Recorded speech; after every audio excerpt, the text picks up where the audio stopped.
మన VVIT university absolute discipline, absolute education. యావత్ దేశం ఇప్పుడు ఒకటే మాట్లాడుతుంది, ఏంటంటే కాక్రోచ్ జనతా పార్టీ. అసలు ఈ కాక్రోచ్ జనతా పార్టీ ఎలా పుట్టింది, ఎందుకు పుట్టింది, అలాగే ఇప్పుడు ఎంతమంది ఫాలోవర్స్ ఉన్నారు, ఇవన్నీ మనకు తెలిసిన విషయాలే. కాకపోతే ఇది ఎన్ని రోజులు ఉంటుంది, ఇది నిజంగానే సీరియస్ గా పార్టీగా ఆవిర్భవిస్తుందా, లేకపోతే ఎవరి మీదో కసితోటి కొన్ని రోజులు మాత్రమే ఇది కనిపిస్తుందా? ఇదే విషయాలు మనతో మాట్లాడేందుకు మనతో ఉన్నారు ప్రస్తుతం లైవ్ కాల్లో అందుబాటులో లోక్ సత్తా అధినేత జయప్రకాష్ నారాయణ గారు. ఆయనతో మాట్లాడదాం. సార్ నమస్తే అండి. నమస్తే నిరుపమ. సార్ మీరు కూడా చూసే ఉంటారు, కాక్రోచ్ జనతా పార్టీ ఇప్పుడు సోషల్ మీడియానంతా షేక్ చేస్తున్నటువంటి పరిస్థితి ఉంది సార్. నిరుపమ, నేను చాలా కాలం నుంచి చెప్తున్నాను, సార్ మనం ఒక పౌడర్ కెగ్ మీద ఉన్నాం.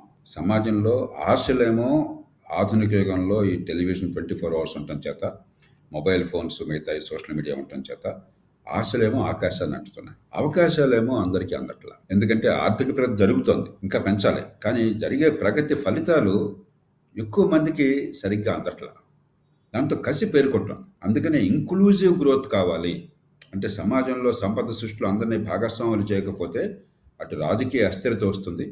దానికి చిహ్నం ఈ కాక్రోచ్ జనతా పార్టీ రూపంలో సామాజిక అశాంతి ప్రబలుతుంది. అది కేవలం సోషల్ మీడియాకి పరిమితి కాకుండా రేపు రోడ్ల మీదకి రావచ్చు. మూడోది, కాలక్రమేణా ఆర్థిక వ్యవస్థ కూడా స్తంభించిపోతుంది. అంచేత ఇంక్లూజివ్ ఎకనామిక్ గ్రోత్ కావాలి, ఇంక్లూజివ్ సస్టైన్. మీతో ఇంటర్వ్యూలో కూడా చాలా సందర్భాలు నేను చెప్పాను. ఏమిటి ఇంక్లూజివ్ అంటే, మంచి ప్రమాణాల చదువు లేకుండా ఉత్తిత చదువులు అందిస్తున్నారు. వీళ్ళు చాలా మంది డిగ్రీలు ఉంటాయి. పాపం వాళ్ళు ఏ పాపం ఎరగరు, వాళ్ళ తప్పు కాదు. కానీ డిగ్రీ కాగితం మొక్కంత విలువ కూడా లేదు. అది ఒత్తి కాగితం తప్ప దానికి ఏం ప్రయోజనం లేకుండా, అంటే పరిజ్ఞానం లేకుండా, నైపుణ్యం లేకుండా మీకు డిగ్రీ కాగితాలు ఇచ్చి 10th క్లాస్లో పాస్ చేయించి 99% మందిని పాస్ చేయించి 99% మార్కులు ఇచ్చి ఎందుకు ఏ రకంగా తయారు చేస్తున్నాం? మార్కెట్లో పనికి రాకుండా తయారు చేస్తాం. రెండోది, మంచి ఆరోగ్య వ్యవస్థ. ఆరోగ్యం ఉంటే ఉత్పాదకత ఉంటుంది, ఉత్పాదకత ఉంటే ఆదాయం ఉంటుంది. మనం ఉన్న పరిధిలో మంచి ఆరోగ్య వ్యవస్థ అందరి ఏర్పాటు ఇంకా జరగలేదు ఈ దేశంలో. మూడోది, అంత మహానగరాల చుట్టే రాజ్యం తిరుగుతుంది. హైదరాబాదు, ముంబై, చెన్నై, బెంగళూరు, ఢిల్లీ తప్ప మరి పల్లెటూరులో ఉన్నవాళ్ళు, చిన్న ఉన్న వాళ్ళకి భవిష్యత్తు అక్కర్లేదు. హైదరాబాద్ ఇప్పటికీ హైదరాబాద్ నరకంగా ఉంటే ట్రాఫిక్ కానీ, పొల్యూషన్ కానీ, లేకపోతే పేదల జీవన ప్రమాణాలు కానీ, ఎక్కడికక్కడ చిన్న పట్టణాలు పెరగాలి. చిన్న వృత్తుల్లోకి వచ్చేవాళ్ళు సంఘటిత రంగంలోకి రావాలి. అసంఘటిత రంగం సంఘటిత రంగంలోకి వెళ్ళాలి. నెల జీతం, ఉద్యోగ భద్రత కావాలి. చట్టబద్ధ పాలన కొంతైనా ఉండాలి. కనీసం నేను సంపాదించుకుంటే, కష్టపడితే నాకు భరోసా ఉంటుందని చెప్పని.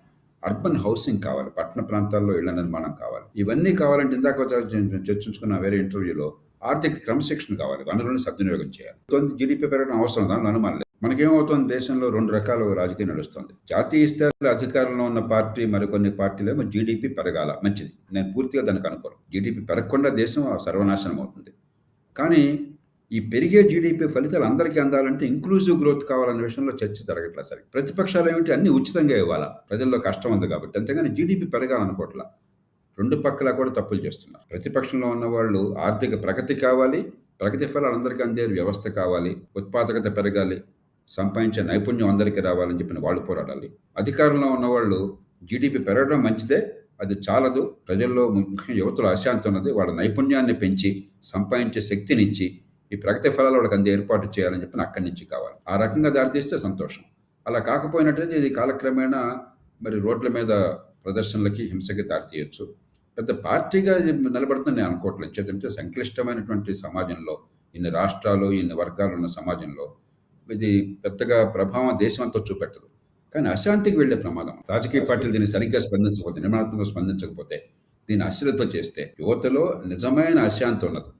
దానిలో అనుమానం లేదు. దానికి కొన్ని కారణాలు ఉన్నాయి, దానిలో అనుమానం లేదు. అభివృద్ధి నమూనాని మరింత విస్తరించాలి. అది ఆ పాఠం నేర్చుకుని ఆ ప్రకారం అడుగులేస్తే మంచిది. అదే సమయంలో యువతకు మనం చెప్పాల్సింది ఏంటంటే, మీడియా ద్వారా కానీ, లేకపోతే పార్టీలు కానీ, చట్టసభల్లో కానీ, బహిరంగ చర్చలో కానీ అద్భుతాలు ఒక్కరోజు జరగవు. ఇదేది సినిమా సీన్ కాదు. ఒక సీన్ మారగానే, ఒక పాట రాగానే అద్భుతం జరిగిపోతుంది.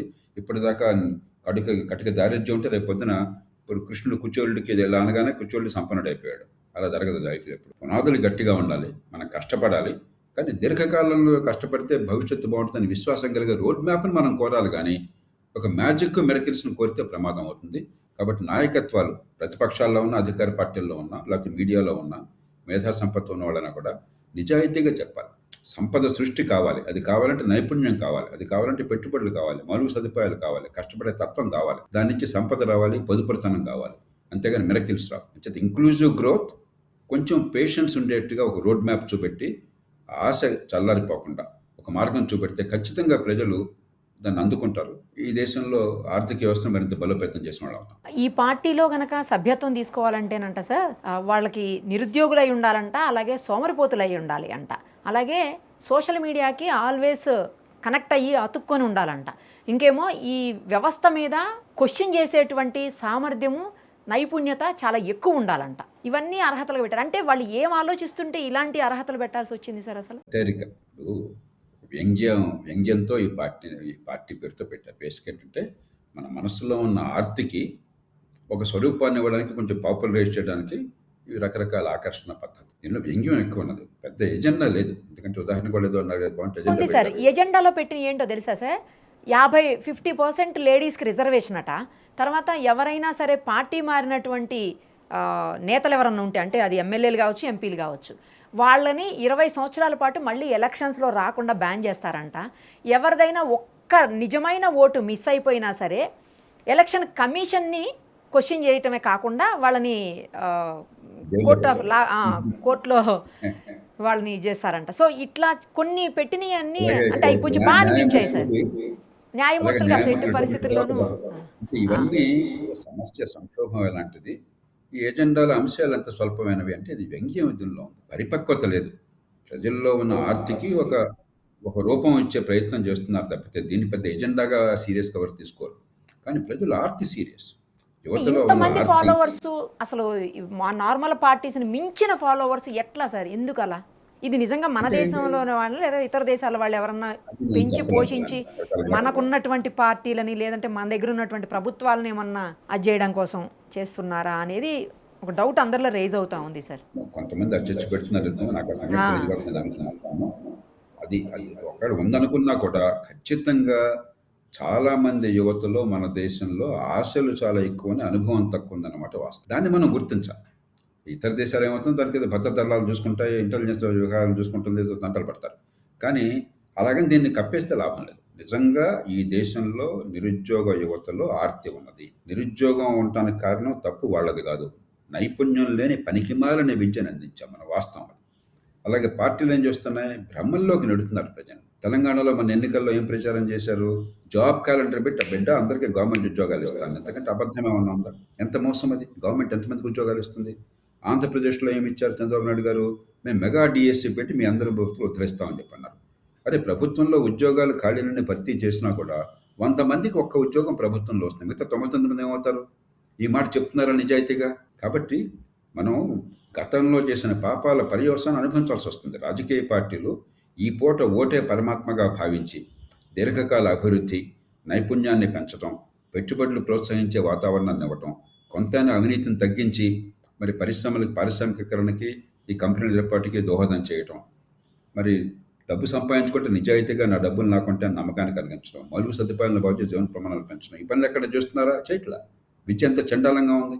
విద్య లేకుండా ఆధునిక యుగంలో ఉపాధి సాధ్యమా? మీరు ఏ కుటుంబమైనా చూడండి, మీ కుటుంబం నా కుటుంబంతో సహా గత 30-40 ఏళ్ళలో చూడండి, ఏ కుటుంబాలు కాస్త కష్టంలోంచి బాగుపడ్డాయి. మనందరం కష్టంలో బతికినవాళ్ళం. 50 ఏళ్ల క్రితం, 70 ఏళ్ల క్రితం మన కుటుంబాలు అన్నీ కూడా కాస్త కూస్తే కష్టంలో, ఏదో తినడానికి కొంత తప్ప అంతా కష్టంలో ఉన్నవాళ్ళమే. కానీ కాస్త విద్య అంది, కొంచెం క్రమశిక్షణ పాటించి పొదుపరితనాన్ని ఉన్నట్టయితే ఒక దశాబ్ద కాలం, ఒక తరం కాలం అయ్యేసరికి జీవితాలు బాగుపడుతున్నాయి. అంతకుమించి వేరే మార్గం లేదు. ఆ మాట చెప్పకుండా మనం నీకెందుకు బిడ్డ, నీకు గవర్నమెంట్ ఉద్యోగం వచ్చేస్తుంది, పనికి ఏమీ చదువు లేకపోయినా కూడా డిగ్రీ కాగితాలు అందుతాయి, 10th క్లాస్లో 99% పాసు, ఇంటర్మీడియట్లో 96% పాస్ అవడమే కాకుండా ఏమీ తెలియకపోయినా మార్కులు 1000కి 990 మార్కులు వస్తాయి. ఇలాంటి ఒక వికృతమైన వ్యవస్థ నిర్మాణం చేసి ప్రజలు ఊహలాకులను నెట్టేశాం.